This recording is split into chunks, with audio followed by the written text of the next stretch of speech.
Chapter 1. What is safety culture? Many experts cite that the concept safety culture was first introduced after the Chernobyl nuclear accident. Chernobyl accident occurred at the end of April 1986, and within a few weeks from the explosion, 30 people died of exposure to radiation.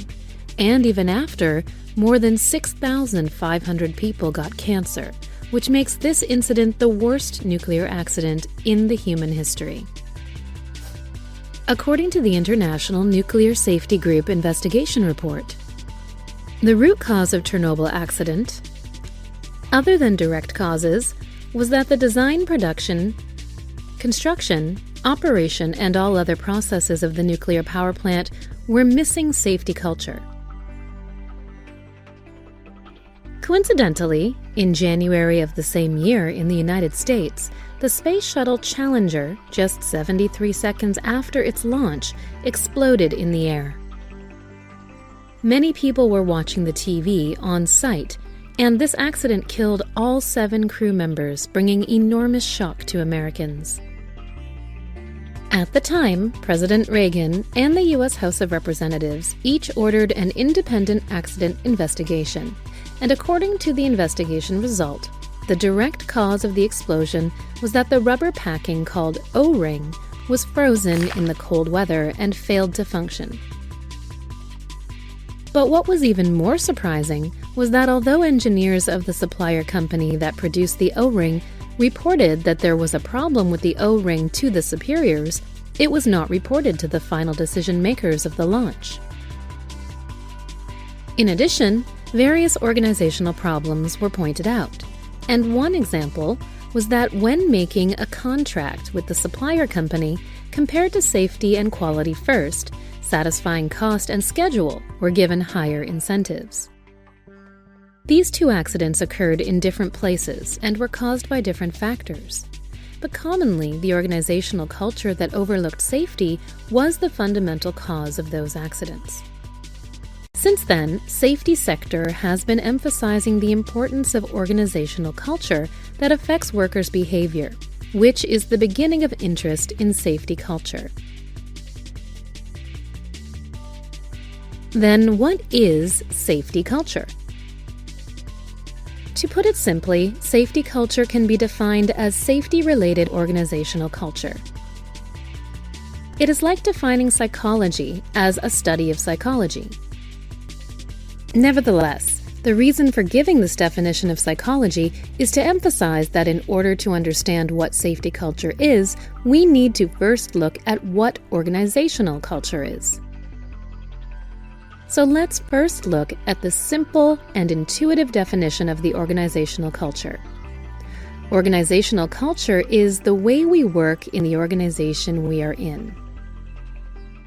For example, in Organization A, it is natural to report a problem that happened during work by mistake to a superior. On the other hand, in Organization B, it is common for parties involved to solve the problem on their own and conceal it quietly. As such, the way each organization handles its work can be called organizational culture.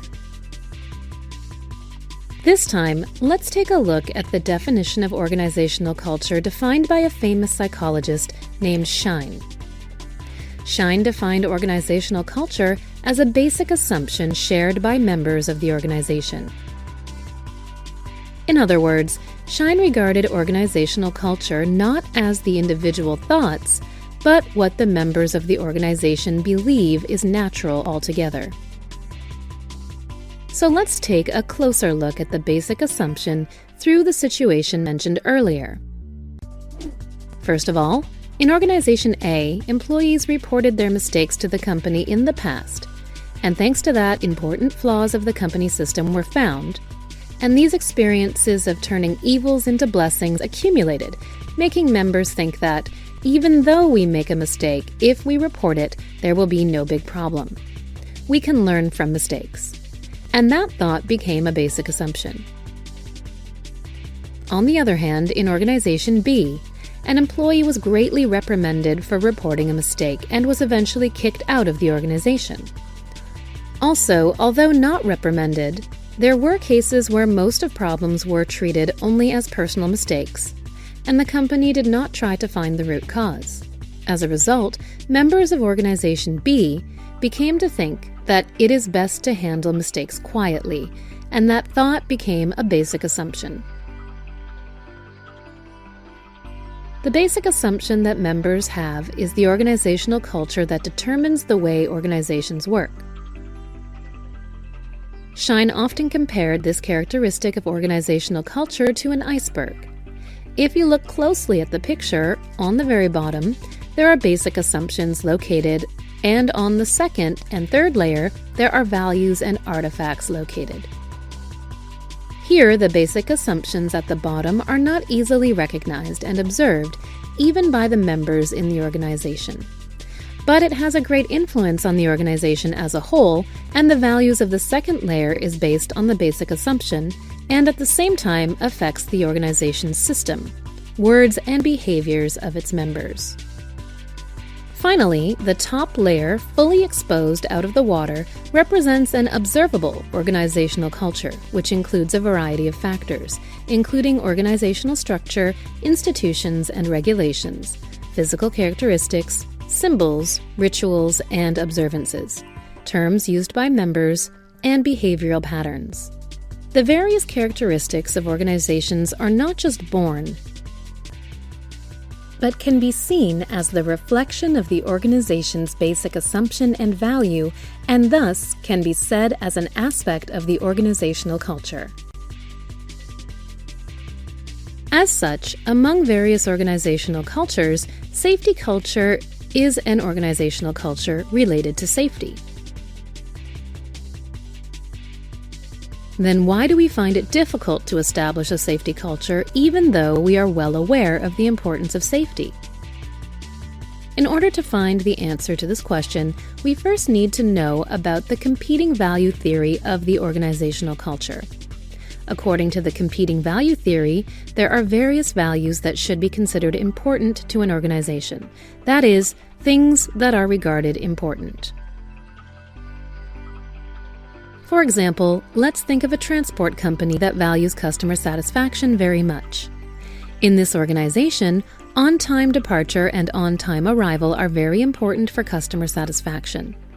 Therefore, the members have a basic assumption that they must keep nothing but on-time departure and on-time arrival. However, in some cases, this basic assumption makes it difficult to identify possibilities of accidents in advance, can lead to behavior that ignores the possibility of an accident, even if a problem is identified. In this sense, the basic assumption that we have to keep on-time departure and arrival is not only a customer satisfaction culture, but also a safety culture. Therefore, in order to understand or improve the organization's safety culture, the organization's overall culture and its relation with relevant systems should be considered together. So let's talk about the value of safety culture. Values that most of the businesses in the industrial field pursues include productivity, quality, operation rate, and safety. Did you notice that safety is a little different from other values? Productivity, quality, operation rate can be seen to improve with investment and effort and can be checked numerically.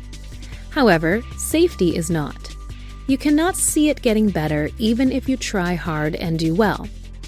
So even though safety is an important value for businesses, they cannot help but put safety on the back burner.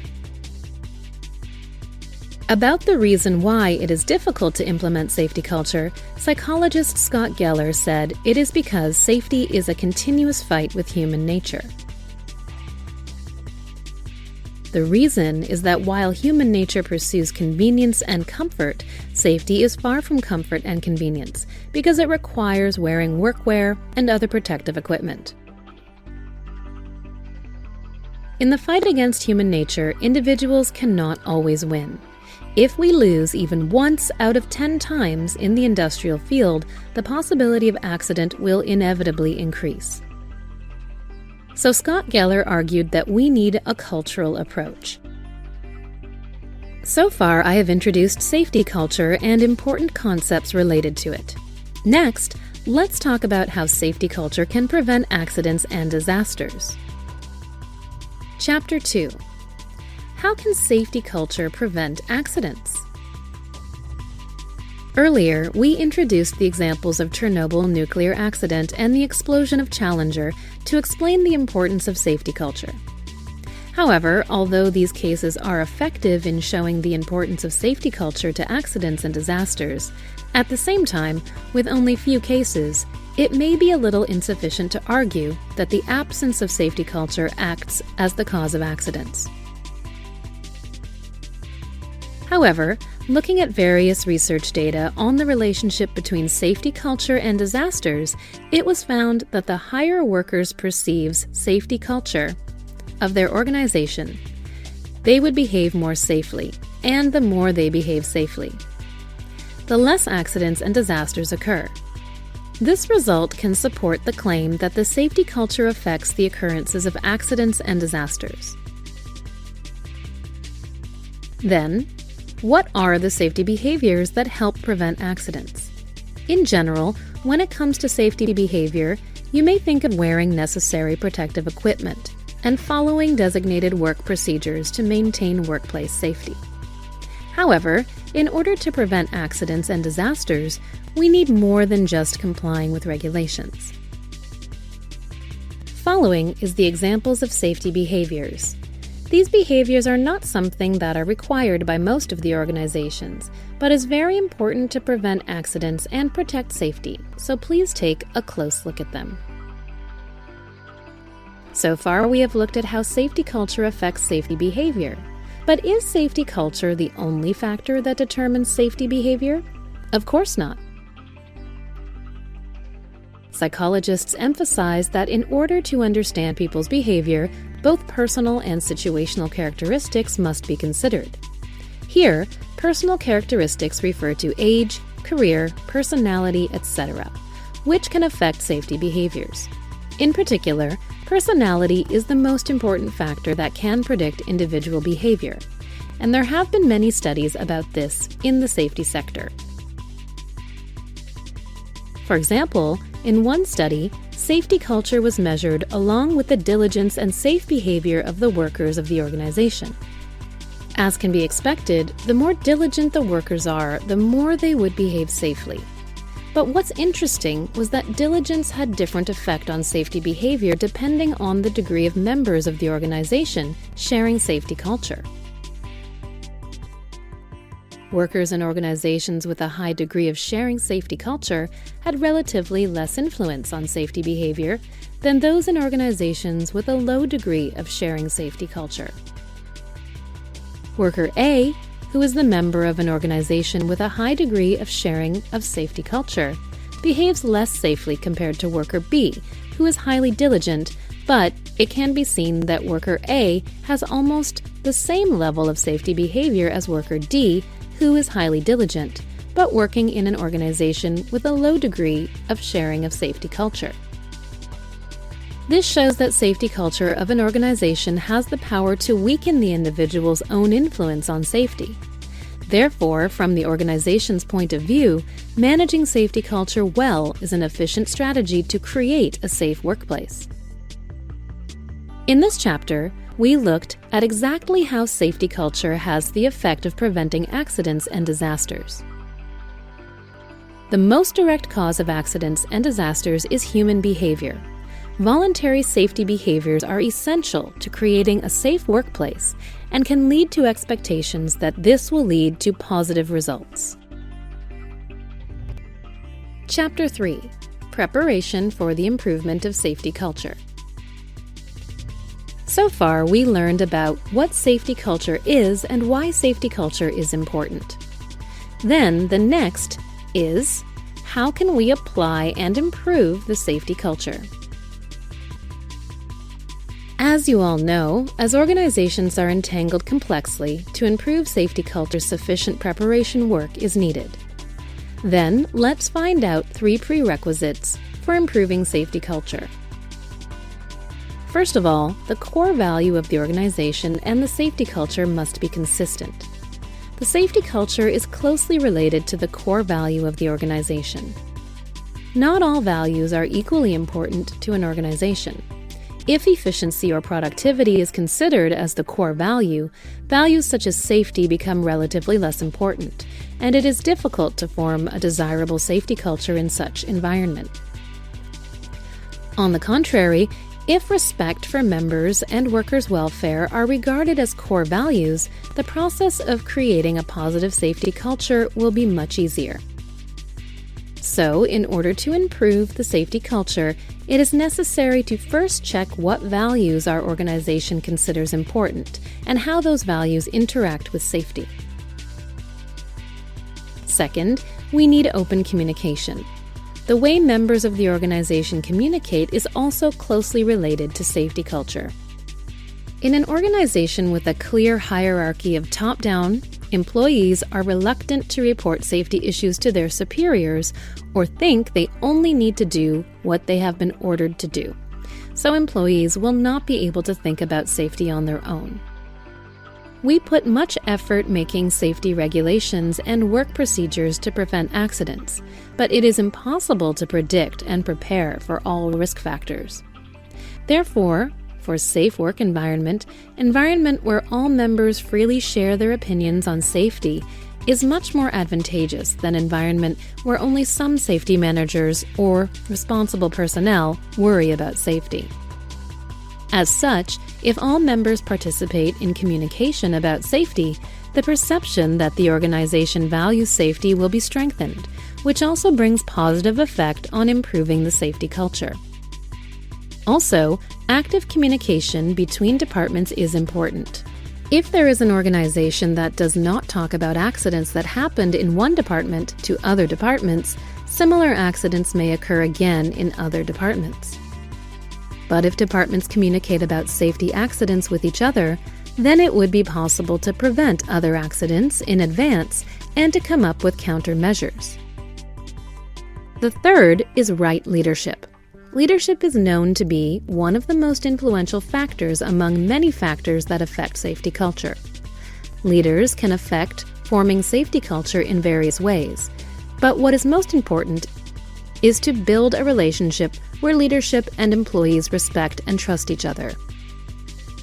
Members of organizations with trust in leadership believe that leaders make decisions to strengthen safety regulations and procedures truly for the safety of workers, and thereby there is a high possibility that they will make voluntary efforts to comply with safety regulations.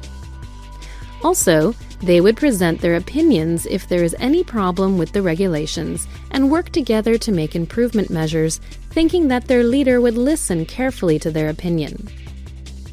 On the other hand, if there is no trust in leadership, leaders' decision to strengthen safety regulations may be differently interpreted, such as an attempt to shift the responsibility for the safety of the company to workers.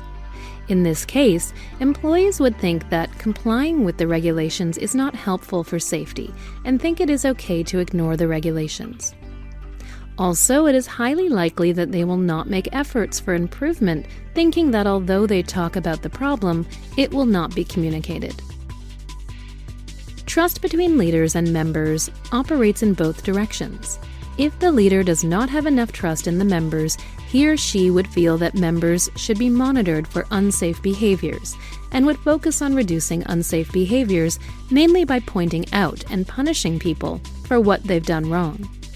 This kind of leader's behavior would create negative image about safety management activities for members and make them use more energy in avoiding being caught acting unsafely. Then the vicious cycle of not trusting each other continues. So far, we have looked into the prerequisites for improving safety culture. Of course, it is not that you can improve safety culture only when these conditions are fully met in the organization. However, if you select and implement measures to improve safety culture, keeping in mind that preparation work is needed, you will be able to achieve better results. Then, let's take a look at measures to improve safety culture. First, set up a new safety and health committee or reorganize an existing committee to promote efficient cooperation and responsible response among management, managers, employees, and safety and health personnel. Second, find and record environmental, procedural, psychological, and behavioral risk factors and risk behaviors in the workplace to proactively respond to risk factors. Third, have all members of the organization participate and talk freely about safety and health issues and solutions, raising awareness that the company listens to members' thoughts on safety and health. Fourth, prioritize various safety and health problems and solutions to enable systematic and timely responses. And to make members aware that the company strives to solve safety and health problems. Fifth, create an atmosphere of respecting and accepting the thoughts and opinions of members by having members freely share their opinions on safety and health. Sixth, develop capabilities of safety leadership by raising members' interest in improving safety. Seventh, create a safer workplace environment by utilizing various software and hardware. Eighth, implement tailored programs for the improvement of the physical work conditions of the workplace to enhance understanding of special environments and facilities and to reduce risk factors.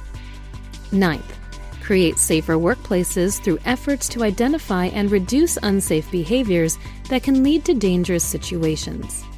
10th, develop and utilize positive safety performance indicators that can replace accident and disaster rates to give a sense of accomplishment to members' efforts for safety. 11th, perform effective safety management by utilizing systematic safety management systems such as goal setting, progress evaluation, result feedback, and follow-up measures, and provides members with a sense of control over safety.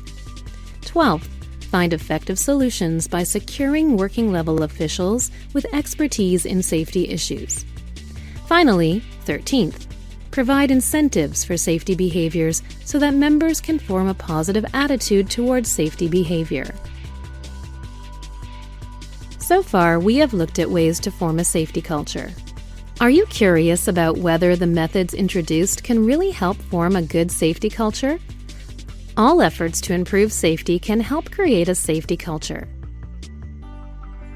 However, even if the company invests time and money to provide safety training, if they provide similar content every time without sincerity, and participants think the training as a time killer, the training may rather have a negative impact on safety culture.